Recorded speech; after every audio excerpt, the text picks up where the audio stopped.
everyone, and welcome to the Imagining a New We video blog with me, Dr. Samantha Cotrera, a video series designed to help history teachers and other history and heritage educators teach history in ways that are more transformative, meaningful, and inclusive for their students. And today we're going to be talking about all these ideas that go behind our teaching practice. And for those of you who are classroom teachers and you did your B.Ed, there's going to be some echoes back from your B.Ed. For those of you who didn't, none of this will probably surprise you. So while in our Bachelor of Education programs, we could have written reflections over and over and over again about so many different aspects of teaching and learning, how often do we get a chance to reflect on our teaching and learning practices now that we are full-time teachers? Very rarely. That's not really an integrated part of our practice of teaching. And that's not an individual issue, although you might take it as an individual issue. Is often just the structure of teaching itself, the structure of our buildings, the structure of the curriculum, the structure of our organization of teaching and learning. So, did you hear that? That was one of my cats who always seems to make a guest appearance on these, or sound appearance on these videos. We don't often get a chance to do this reflecting work when we're full-time teachers. So in this 5 or 10 minute video, I hope to give you a couple things to think about that maybe on your commute tomorrow you can think about or reflect upon some of these aspects for your history teaching. One of my favorite articles about teaching and learning history was one that said that no matter what teachers learned in their Bachelor of Education program, they teach with the purpose they defined before they even entered the program. The teachers teach with a purpose that they defined when they decided they were going to be teachers. So if I said that the purpose of teaching history was this, then even if I learned something different in my Bachelor of Education program, my practices are always going to gear towards that initial purpose because it's embedded in who I am and who I can think about as a teacher. So the first thing I just want you to think about is, what is your purpose for teaching history? Just separate from what you had learned in your Bachelor of Education program, or what the curriculum says, or the political climate that is happening right now, which Goddess knows is not great. What is the purpose that you identify for teaching history, and what does that look like in your classroom?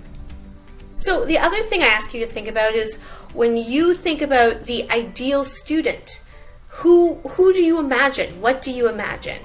And how do the students that you currently have in your classrooms either match that notion of an ideal student or challenge that? And how did that perception of those students affect how you teach and learn with them?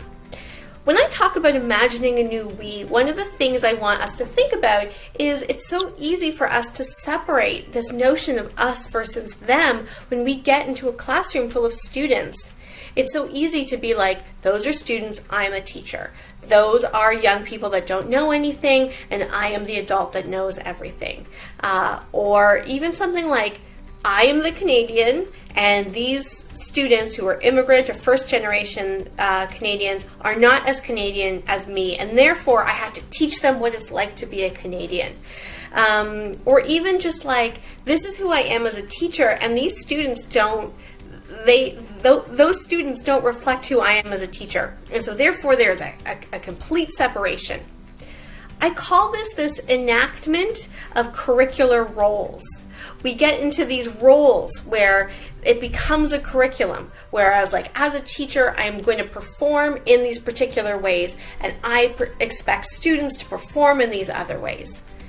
And this notion of hidden curriculum and roles and performance, none of that really gets at what I assume that you think is your purpose for teaching and learning history.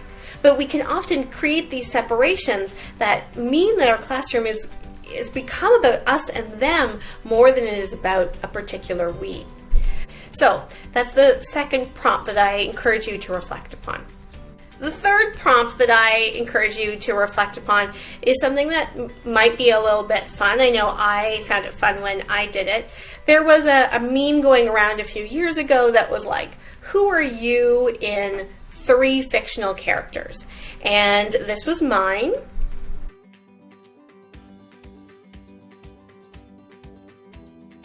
You'll notice that there are two educators in there, and I have a particular vision of who I want to be as an educator based on these particular archetypes that I have in my mind.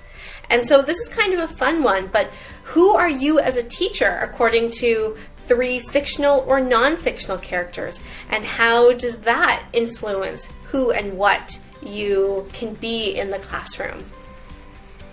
So with those 3 reflective prompts, what's your purpose of learning history?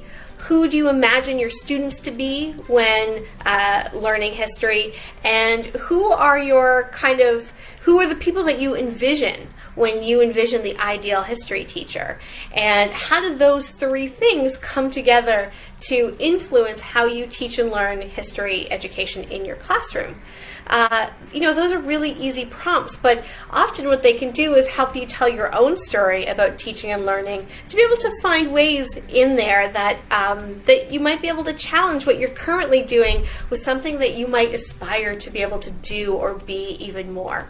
So with those reflections, I hope you can think about imagining a new we in really exciting ways for your classroom. If you click the link below, it will take you to a link to that article, as well as some other things that you might find useful based on today's little video. And please share who those 3 fictional teachers that you would be, because I have a feeling if we did that collectively as a group, we would have a wonderful, exciting staff room. And a girl can dream, can't she, about what that might look like. So thanks everyone, have a really great week, and we'll see you next week.